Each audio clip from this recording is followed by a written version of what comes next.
इस कार्यक्रम के पुण्यार्चक थे श्रमण संस्कृति पाठशाला के प्रेरणा स्रोत एवं मार्गदर्शन स्वर्गीय पंडित श्री रतनलाल जी बेनाड़ा की पुण्य स्मृति में बेनाड़ा उद्योग लिमिटेड, आगरा। श्रीमान नंदकिशोर, श्रीमती शांता देवी जैन पहाड़िया, प्रमोद नीना जैन, सुनील निशा जैन पुत्र पुत्रवधू, अंकित इति जैन पौत्र पौत्रवधू, अक्षत जैन पौत्र, आद्विक जैन आन्या जैन पड़पौत्र पड़पौत्री एवं समस्त पहाड़िया परिवार। फर्म ARL इंफ्राटेक लिमिटेड, अक्षत अपार्टमेंट्स प्राइवेट लिमिटेड, जयपुर।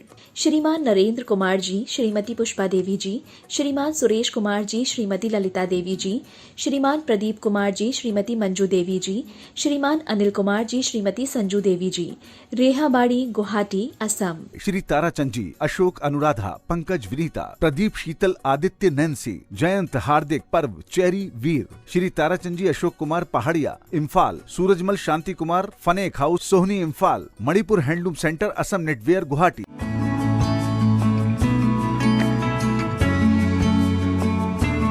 जय जिनेन्द्र नमि ऊणवड्ढमाणं परमपाणं जिणं तिशोद्धेन वोच्छामि रयणसारं सायार्णयार्धं मीणम्। पंच परमेष्ठी भगवान की जय। द्वादशांग जिनवाणी माता की जय। आचार्य भगवंत श्री कुंद कुंद स्वामी महाराज की जय। आचार्य भगवंत श्री विद्यासागर जी महामुनिराज की जय। परम पूज्य गुरुदेव निर्यापक श्रमण मुनिपुंगव श्री सुधा सागर जी महाराज की जय। अढ़ाई द्वीपस्थ समस्त महामुनिराजों की जय। आचार्य भगवान कुंद कुंद स्वामी महाराज रयणसार ग्रंथ में हम लोगों को समझा रहे हैं सम्यक्त्व के बिना कुछ नहीं है। अब आज की इस कक्षा में उसी बात को आगे बढ़ाते हुए जब सम्यक्त्व से रहित कोई व्यक्ति होता है वह संसार में ही भटकता है। आइए समझते हैं गाथा क्रमांक 122। खाई पूया लाहम, खाई पूया लाहम, सक्कारायं किमिच्छसे जोई, सक्कारायं किमिच्छसे जोई, इच्छसि जय परलोकम्, इच्छसि जय परलोकम्, तेहिं किं तुझ परलोयम्, तेहिं किं तुझ परलोयम्। बोलिए खाई पूया लाहम, सक्कारायं किमिच्छसे जोई, इच्छसि जय परलोकम्, तेहिं किं तुझ परलोयम्। आइए शब्दार्थ देखते हैं। खाई पूया लाहम, अन्वय से अर्थ लगाएंगे। जोई शब्द दिया हुआ है। जोई मतलब योगी। हे योगी, हे साधु, हे महात्मन। जय मतलब यदि, परलोयम इच्छसि, तुम परलोक को चाहते हो। परलोक को चाहने का मतलब मेरा अगला भाव अच्छा बने। परलोक तो सबको ही होगा, लेकिन परलोक में अच्छा स्थान मिले, अच्छी संगति मिले, अच्छी पर्याय मिले, अच्छा स्थान मुझे प्राप्त हो। यदि तुम अपने परलोक को सुधारना चाहते हो, अच्छा परलोक चाहते हो, तो क्या करो? खाई पूया लाहम। खाई मतलब ख्याति, पूया मतलब पूजा, लाहम मतलब लाभ, सक्काराइम और सत्कार आदि को। किम इच्छसि, क्यों इच्छा करते हो, क्यों चाहते हो? यदि तुम अपने परलोक को सुधारना चाहते हो तो ख्याति, पूजा, प्रतिष्ठा, लाभ, सत्कार आदि इसकी वांछा क्यों करते हो? कहने का तात्पर्य ये है, आचार्य महाराज कह रहे हैं यदि तुम अपना परलोक अच्छा करना चाहते हो तो धर्म करते हुए, साधना पूजा पाठ करते हुए ख्याति लाभ की इच्छा नहीं रखनी चाहिए। मेरी खूब प्रसिद्धि हो जाए, लोग मेरा नाम जाने, मुझे खूब पूजा करें, मेरा बहुत सम्मान करें, मैं जहाँ भी जाऊँ वहाँ मुझे नई नई उपाधियों से मेरा नाम पुकारा जाए, मुझे कुछ लाभ हो जाए, इस तरह की भावना रख करके यदि तप साधना या धर्म की क्रिया करेंगे तो आचार्य महाराज कह रहे हैं परलोक अच्छा नहीं होगा। इसीलिए आगे कह रहे हैं तेहिम किम, उनसे क्या, इन ख्याति पूजा लाभ से क्या, यदि तुझ परलोयम, अगर तुम इनको ग्रहण करने की भावना रखोगे तो तुझ मतलब तुम्हें क्या, परलोयम, परलोक अच्छा मिलेगा, क्या अगला भाव तुम्हारा अच्छा होगा? आचार्य महाराज कह रहे नहीं होगा। प्रश्न चिन्ह लगा के हमसे ही उत्तर मांग रहे हैं आचार्य महाराज। सम्मान आदि का, सत्कार आदि का भावना रखते हैं, इच्छा रखते हैं, तो हमारा अगला भाव अच्छा नहीं होने वाला। क्यों नहीं होने वाला? क्योंकि सम्यक्त्व के बिना अगला भाव हम संसार में भटकेंगे। और जिस व्यक्ति को सम्यक दर्शन है वो कभी भी इस तरह की भावना नहीं रखेगा, वो तो अपने आत्म कल्याण में दत्त चित्त होकर के उस मोक्ष मार्ग पर आगे बढ़ेगा।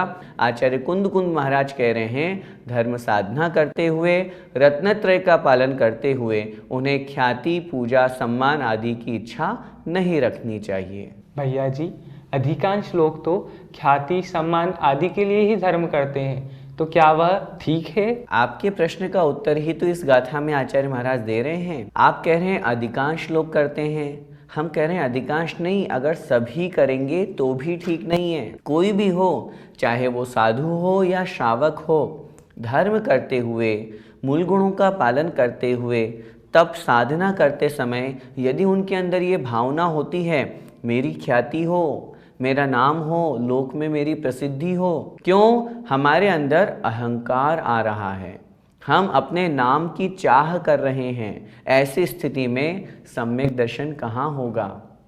पंडित दौलत राम जी ने लिखा है ना, जो ख्याति लाभ पूजादि चाह, धरि करन विविध विध देह दाह, आत्म अनात्म के ज्ञानहीन, जे करणी तन करण छीन। ऐसे लोग पंचाग्नि तप रहे हैं, पेड़ की उल्टा लटक गए, नदी या पर्वत पर साधना कर रहे हैं, और उस साधना के पीछे उनका उद्देश्य क्या है? मेरा नाम हो, मेरी प्रसिद्धि हो, लोग मेरी आकर के पूजा करें। आत्म अनात्म के ज्ञानहीन, आत्मा और अनात्मा, आत्मा और शरीर, आत्मा से भिन्न जो अन्य पर पदार्थ हैं उनके ज्ञान से रहित हैं, वो भेद विज्ञान नहीं है उनमें। क्यों कर रहे हैं तप? बस नाम होना चाहिए, मेरा प्रसिद्धि होना चाहिए, मुझे सम्मान मिलना चाहिए, मैंने इतने उपवास किए, इनको अवार्ड दिया जाता है, मेरे नाम के आगे लग जाएगा मासोपवासी।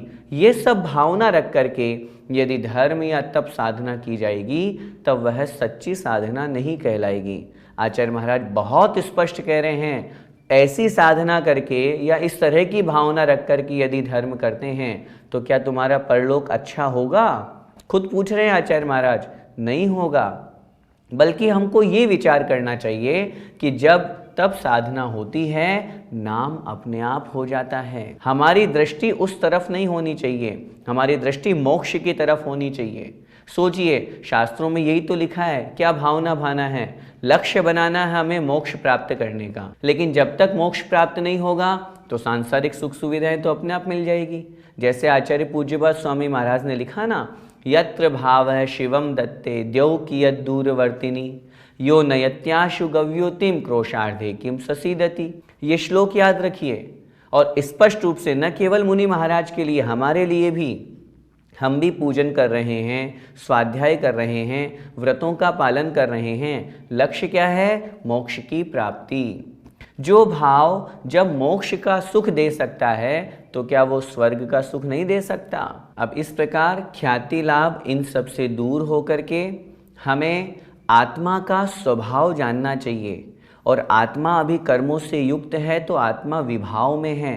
इन दोनों बातों को अच्छी तरह से जान करके आत्मा में श्रद्धान करना चाहिए। यही उपदेश अगली गाथा में आचार्य महाराज दे रहे हैं। कम्माद विहाव सहाव, कम्माद विहाव सहाव, गुणम जो भावी ऊण भावेण, गुणं जो भावि ऊण भावेण, णीय शुद्ध पारुच्चारणेन,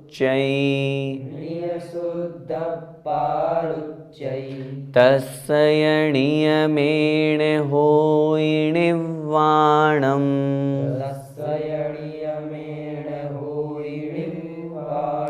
बोलिए कम्माद विहाव सहाव गुणम जो भावियूण भावेण णीय शुद्ध पारुच्चै तस्य नियमेण होयि निर्वाणम्।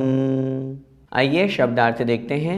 कम्माद विहाव सहाव गुणम, जो मतलब जो मुनि महाराज, जो आत्मा, कम्माद विहाव कर्म के उदय से कर्म जनित जो विभाव है, और उससे विपरीत सहाव गुणम कर्मों का नाश होने पर जो आत्मा का स्वभाव है, उस स्वाभाविक गुणों को, दो बातें हैं यहाँ पे, कर्म के उदय होने से आत्मा का जो विभाव भाव है और कर्मों के नाश होने पर आत्मा का जो स्वभाव है, उन गुणों को भावेण भावियूण, भावेण अर्थात भावपूर्वक अच्छी प्रकार से अंतरंग से, भावियूण भावना करके, मनन करके, चिंतन करके, विचार करके क्या करते हैं? णीय शुद्धप्पा रुच्यति, णीय शुद्धप्पा निज शुद्ध आत्मा की रुचि अथवा रुच्यति दोनों शब्द मिलते हैं, रुचि होती है, रुचि करते हैं।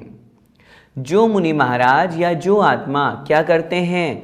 कर्म जनित विभाव के बारे में और कर्म से रहित होने पर, कर्म का नाश होने पर जो आत्मा का स्वभाव है, उस गुण के प्रकट होने रूप दोनों बातों को अच्छी तरह से भावपूर्वक अंतरंग से चिंतन मनन करके मेरी आत्मा का स्वभाव क्या है, मेरी शुद्ध आत्मा कैसी है, अभी मैं संसार में क्यों भटक रहा हूँ, इस तरह से चिंतन मनन करके अपनी आत्मा में रुचि करता है।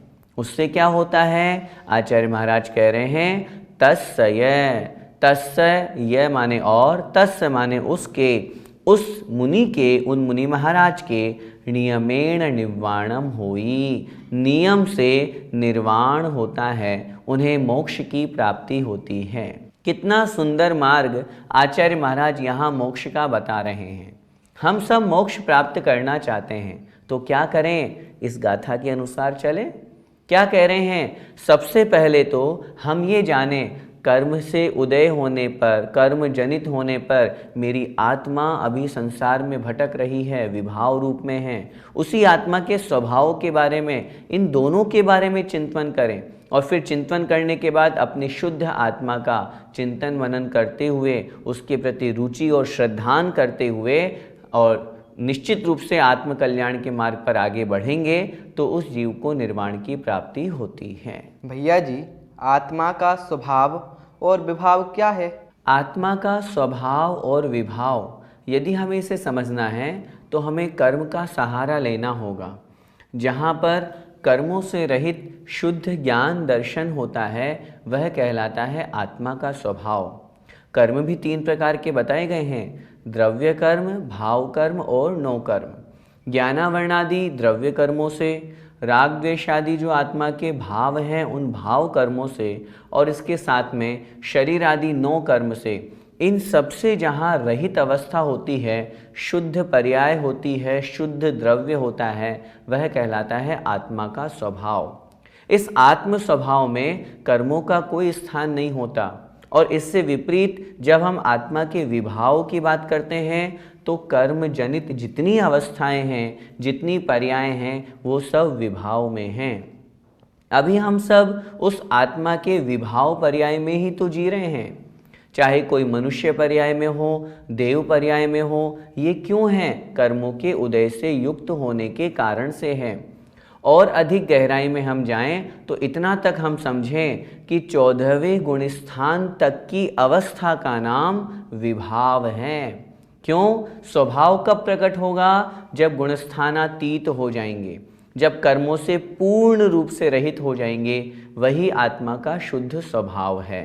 कहने का तात्पर्य, दोनों को समझें हम। आत्मा का स्वभाव ऐसा है, अभी हमें वो प्रकट नहीं हो पा रहा है। अगर हम प्रयास करेंगे, कोशिश करेंगे, तो हम विभाव से हटकर स्वभाव में आ जाएंगे। जैसे जल का स्वभाव शीतल होता है और पर के निमित्त, अग्नि के निमित्त से जुड़ने पर, संबंध होने पर वह उष्ण हो जाता है, लेकिन थोड़े समय बाद वापस शीतल हो जाता है। ऐसे ही हमारी आत्मा का स्वभाव शुद्ध ज्ञान दर्शन चेतना गुण से युक्त है, लेकिन हम कर्मों से जुड़े हुए हैं, कर्मों से हमारा संबंध है। अनादिकाल से आत्मा और कर्म एक में एक संश्लेष संबंध को प्राप्त है। निरंतर कर्म का आश्रय हमारे साथ जुड़ा हुआ है, इसलिए हम अभी विभाव में हैं। महान मुनि महाराजों ने जब तपस्या की, साधना की, तीर्थंकर भगवंतों ने उस सिद्ध अवस्था को प्राप्त किया, तो इन्हीं कर्मों का नाश करके, उस विभाव को छोड़ करके, और उन्होंने स्वभाव को प्राप्त कर लिया और मुक्त हो गए। तो आज की कक्षा में हमने क्या पढ़ा? सबसे पहले तो इस बात का ध्यान रखें, यदि हम अपना परलोक सुधारना चाहते हैं, और न केवल परलोक बल्कि आगे के भव, तो हम ख्याति, पूजा पाठ, प्रतिष्ठा, सम्मान, इस भावना से दूर हों। हम अपना कार्य करें, अपना कर्तव्य करें। जैसे कहते हैं ना, हम कर्म करते जाएं, फल की इच्छा नहीं करें। ऐसे ही हमारा कर्तव्य, हमारा कर्म है आत्म कल्याण करना।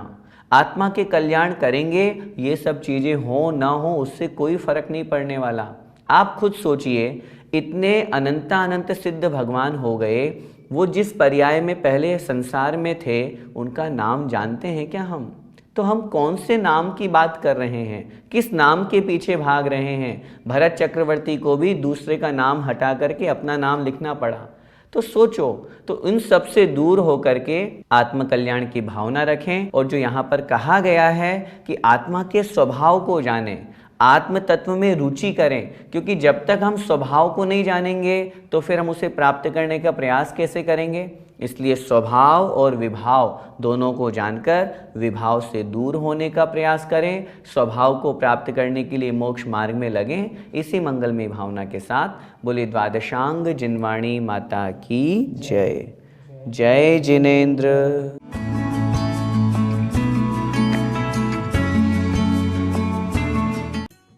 इस कार्यक्रम के पुण्यार्चक थे श्रमण संस्कृति पाठशाला के प्रेरणा स्रोत एवं मार्गदर्शन स्वर्गीय पंडित श्री रतनलाल जी बेनाड़ा की पुण्य स्मृति में बेनाड़ा उद्योग लिमिटेड, आगरा। श्रीमान नंदकिशोर, श्रीमती शांता देवी जैन पहाड़िया, प्रमोद, नीना जैन, सुनील, निशा जैन पुत्र पुत्रवधू, अंकित, इति जैन पौत्र पौत्रवधू, अक्षत जैन पौत्र, आद्विक जैन, आन्या जैन पड़पौत्र पड़पौत्री एवं समस्त पहाड़िया परिवार। फर्म ARL इंफ्राटेक लिमिटेड, अक्षत अपार्टमेंट्स प्राइवेट लिमिटेड, जयपुर।